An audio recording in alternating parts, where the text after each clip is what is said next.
Dieu met l'accent sur ses vrais serviteurs et le monde met l'accent beaucoup plus sur les faux serviteurs que sur les vrais serviteurs de Dieu qui servent Dieu en esprit et en vérité.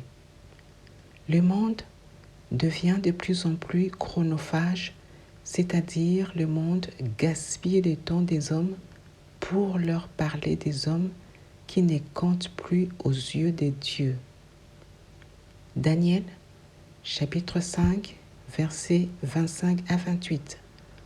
Voici l'écriture qui a été tracée. Comptez, comptez, pesez et divisez. Et voici l'explication de ces mots. Comptez, Dieu a compté ton règne et y a mis fin. Pesez, tu as été pesé dans la balance et tu as été trouvé léger. Divisez, ton royaume sera divisé et donné aux Médès et aux Perses.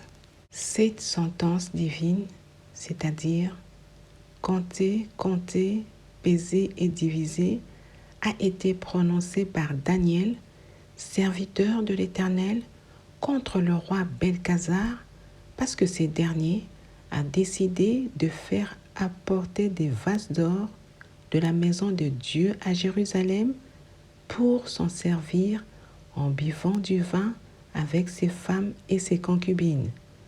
Et lorsqu'il n'y a eu personne pour lire l'écriture qui s'écrivait sur la chaux de la muraille du palais royal avec les doigts d'une main d'homme, que la reine, sa femme, est entrée dans la salle du festin pour prier le roi Belkazar à faire appel à Daniel.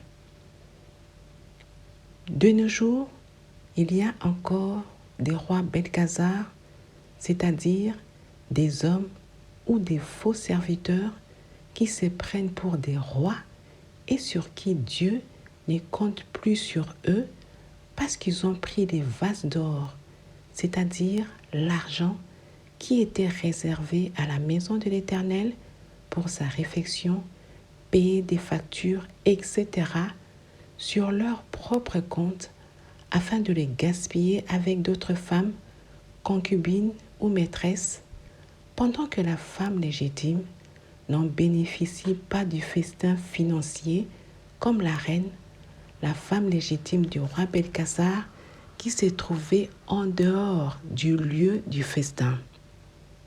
Question.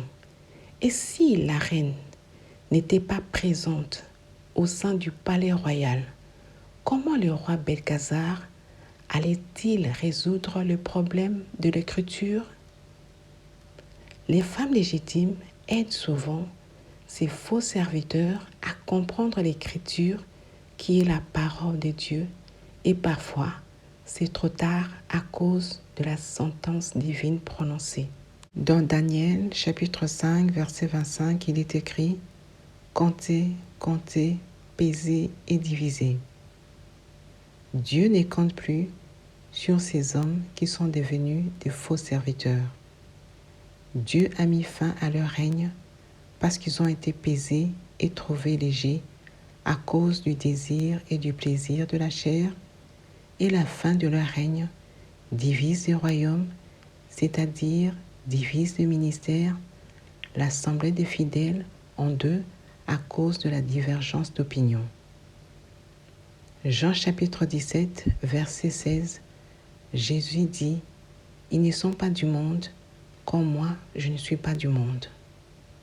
Dans ces cas, ne soyons pas dans le monde chronophage qui fait gaspiller les temps aux hommes avec les plaisirs charnels, les balivernes de ces faux pasteurs. Soyons dans ce monde pour comprendre ce qui se passe dans le monde afin de lire et de comprendre la ligne du temps que Dieu a tracée pour le monde. En effet, le temps est mauvais et le temps est arrivé pour être vrai ou authentique afin de se repentir, se convertir, etc. Ne soyons pas dans la distraction parce que le royaume des cieux est proche.